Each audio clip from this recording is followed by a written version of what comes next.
This is an ACU Centre for Liturgy podcast. Speaking of liturgy.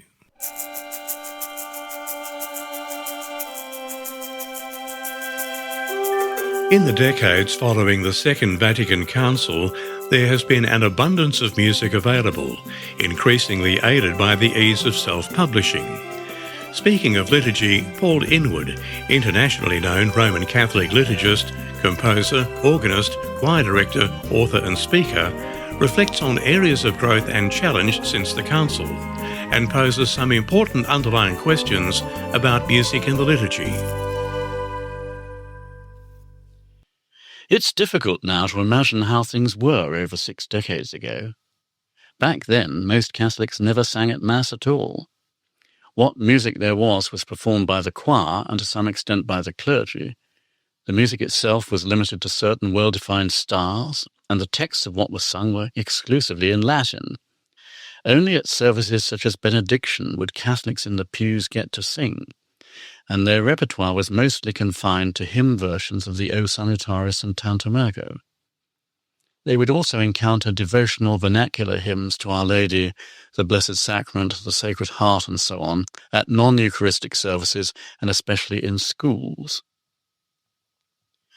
6 decades on, there has been a huge explosion of music for congregations, mostly using vernacular texts and employing the widest range of musical styles and idioms.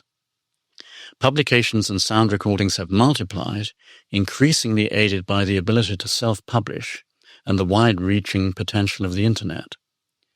Parish musicians are no longer reliant only on what conventional church music publishers can produce. The wide availability of such music brings with it a significant drawback. There is increasingly no filtering process, and some people assume that anything that is made available in printed or recorded form is automatically worthy of being used in liturgical celebrations. Even some mainstream publishers no longer select music for publication based on textual and musical worth, but on whether they think they can sell it.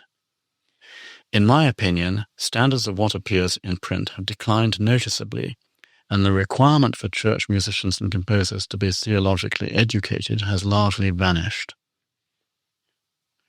On the other hand, one of the successes of this period of immense and rapid growth has been a dramatic increase in singing by the people in the pews. Church music is no longer viewed as the preserve of an elite group of specialists. Not only the people, but the clergy have been encouraged to lift up their voices, especially in the dialogues with the people, and this is a really positive development.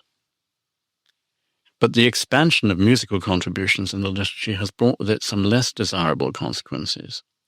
Pretty much anyone now feels capable of being part of the Church's ministry of music without necessarily having any musical training, and this has resulted in a lowering of musical standards.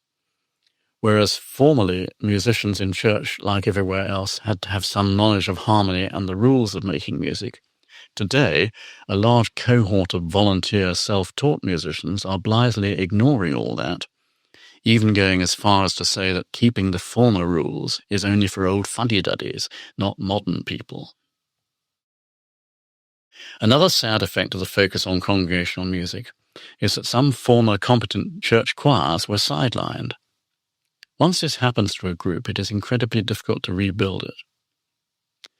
Another aspect of this problem is that it is difficult to find qualified musicians who are willing to use their gifts, not only by ministering in church, but by guiding and directing the many volunteer parish musicians we now have. Those that do this work are very generous with their time, and we need to encourage them and pay them. Life today is increasingly lived in silos. Social media has resulted in us being drawn to like-minded people. This is influencing style preferences as well. We need to broaden our repertoire and not just rely, for example, on niche hymn books. Another important element of success lies in the broad spectrum of musical forms that people now sing. While our Anglican brothers and sisters are still largely confined to an unrelenting diet of hymns, Catholic congregations take part not just in hymns and songs, but Mass settings, psalm settings, acclamations, litany forms, repetitive forms such as the chants of Taizé or the Salite project, and much else. Alongside all that is the challenge of finding an authentic idiom for liturgical music. While some music is still being written and sung, which, even if it's not actual chant, exhibits some of the characteristics of modality, increasingly, sung music in church can no longer be distinguished from pop music, rock music, music of Broadway shows, folk ballads, and so on. Music in church has in fact in some places become identical with the music of the surrounding secular culture. This happened with the arrival of the guitar and later the piano as accompanying instruments, both of which had been in use in classrooms and other catechetical situations and migrated into church in the 1960s. These are easier to learn than the organ and much cheaper too. Competent organists are now a comparatively rare breed. The hymn form has to a certain extent been pushed aside by a profusion of songs, many of them in ballad form, and a proportion of them initially designed for a solo voice rather than the voice of the assembly. Interestingly, whenever a TV or radio producer requires a religious background feeling, more often than not you will probably hear a choir of monks singing the Veni Creator Spiritus underneath the soundtrack. The media's idea of what religious music sounds like is no longer the same as that of the general public. One of the major issues facing today's church musicians is knowing what music in the liturgy is for. There seems to be an inability to distinguish between music appropriate for liturgical use and music designed for use in catechesis, music apt for devotional use, including much of the praise and worship repertoire, music designed for concerts or entertainment, etc., etc. In 1980, the International Study Group for Liturgical Music, Universa Laus, published a document entitled Music in Christian Celebration. It usefully categorized music in church by distinguishing between these 5 terms. Religious music, which is a rather vague term indicating any music born of a religious sentiment or composed from the starting point of a religiously inspired text. Sacred music, which is an equally general notion in the same sort of line as religious music and church music. We can see that the aim is to establish a clear boundary with profane music. Church music, which is close to religious music, but by specifying the place where this music is normally performed, the term includes connotations of volume of space and atmosphere, fullness, solemnity, and so on. Liturgical music, which turns our minds towards the use of music in the course of a celebration, and emphasizes the functional link between musical art and liturgy, at the same time distancing itself from an exclusively aesthetic conception of music. And finally, ritual music, which translates and underlines the deep union that we are seeking between a particular kind of music and the rite for which it has been composed or selected or performed. Many musicians have never thought about these different shades of meaning, and much of the music in use today tends not to be ritual music or even liturgical music, so that the celebration of the rite itself suffers as a result. This is because the music chosen is often stuck on from the outside rather than growing from within as an integral organic part of the rite. As well as knowing what music in the liturgy is for, it's equally important to know what music in the liturgy does. Here are some helpful pointers to consider when thinking about music in liturgy. 1. Music highlights whatever it touches. It elevates it to a different plane, makes it stand out in contrast to ordinary speech. This means that our music ought not only help to delineate the structure of the rite, but it should also emphasize what we know are the more important parts of the rite. It's often a salutary exercise to look at what we do and ask, are we actually singing the parts of the rite that we think are the most important? If the answer is no, What do we intend to do about it? 2. Music heightens the meaning of a text, or it should do. This means that ideally music brings to life the natural textual accents that are already present. Some texts can be more difficult than others in this regard. I'm thinking of the opening of the Gloria, for example. The mood of the music needs to be in sync with the meaning and function of the text. Sometimes, as well as false musical accents, we will encounter a music setting that is simply in the wrong mood for the part of the rite, or the season, or the text itself.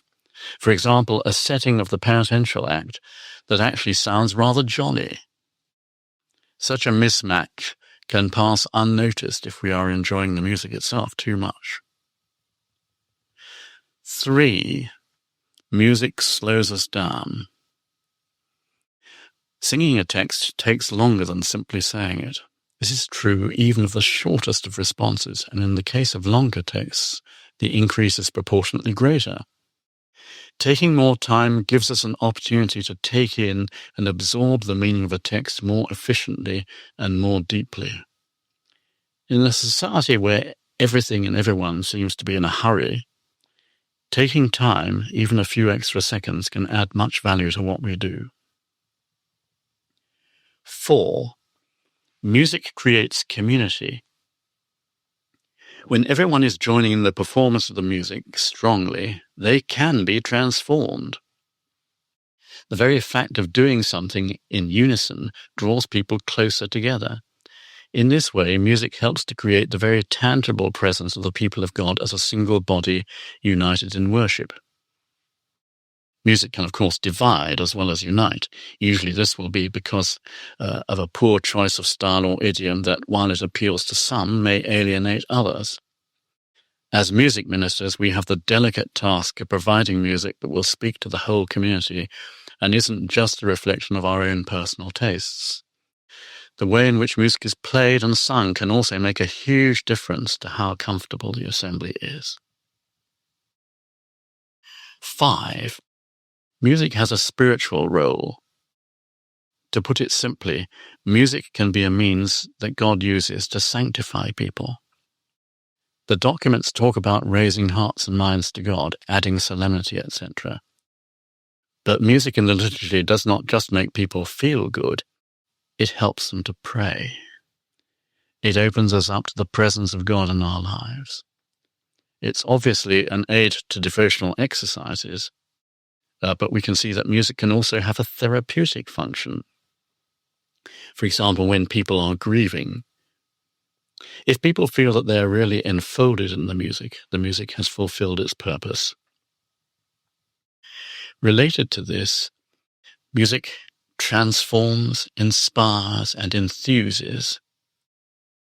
If we are not changed by the music we sing, if we are not given strength and impetus to carry out the mission of bringing Christ to the world, our music has failed us. Sometimes we can get bored by using the same music over and over again. We become stale. A change of repertoire is sometimes, but not always, the answer. It may be that our performance itself needs to be tweaked. This can help our performance to feel fresh and new and invigorating, and yet familiar and comfortable. When it works well like this, music can help our soul take wing. And finally, 7, music creates an opportunity for inner stillness. Joseph Chélenot was fond of saying that the most important part of liturgical music is the silence that follows the last note. Notes and words ring on in our mind, and if we are open to this rather than rushing on to the next part of the rite, we can find that music aids in generating a more meditative spirit in us. This is all of a piece with the fact that we know how important silences are in liturgy in general. One of the remarkable features about the music of Taizé and similar repetitive forms is that you don't, in fact, have to wait until after the last note for this to happen. It can happen while the music is in progress. Let's now move to another aspect, which is the question of enjoyment, already implied in what I said a couple of minutes ago. For many, music in church is what I like. regardless of whether it's appropriate for the rite or for the community that's celebrating. Often people will encounter music in a different context, such as a concert or religious festival, and try to recreate the pleasant experience they had on that occasion by importing that music into Sunday Mass, where it may not fit well. What we are talking about here is a need for discernment. Otherwise, we run the risk of ending up with a kind of spiritual concert with incidental liturgy. In case you're wondering, the mindset that I've just described can also be attributed to those who are trying to return music in church to an exclusive emphasis on Latin, Gregorian chant, and polyphony. Both of these, however, are forms that most congregations find it difficult or even impossible to manage, especially in places where there has never been a tradition of music of this kind. Church documents are quite clear about which pieces should form part of the song of the people, but in some parishes, misguided musicians have unfortunately alienated the people they are meant to be serving by effectively disenfranchising them and removing the song from their mouths. What lies ahead for music in the liturgy? In a post-pandemic world, it is difficult to be sure. We had never dreamed of virtual choirs and other manifestations of modern technology, and yet they are now with us. We need to make sure that the music we use is both true to the rite and true to the community that is celebrating. While it may be very convenient to play a CD if we don't have musicians capable of performing the music we want to use or listen to, we also need to ask ourselves honestly if such music is truly authentic or appropriate in our liturgies. The important underlying question is always what and who is music in the liturgy for?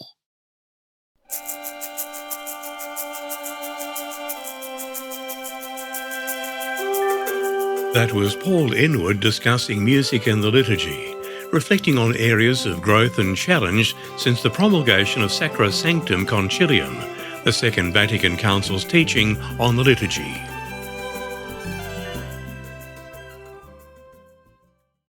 The ACU Centre for Liturgy, which provides pastoral formation in liturgy across Australia and beyond, is pleased to provide this podcast, Speaking of Liturgy.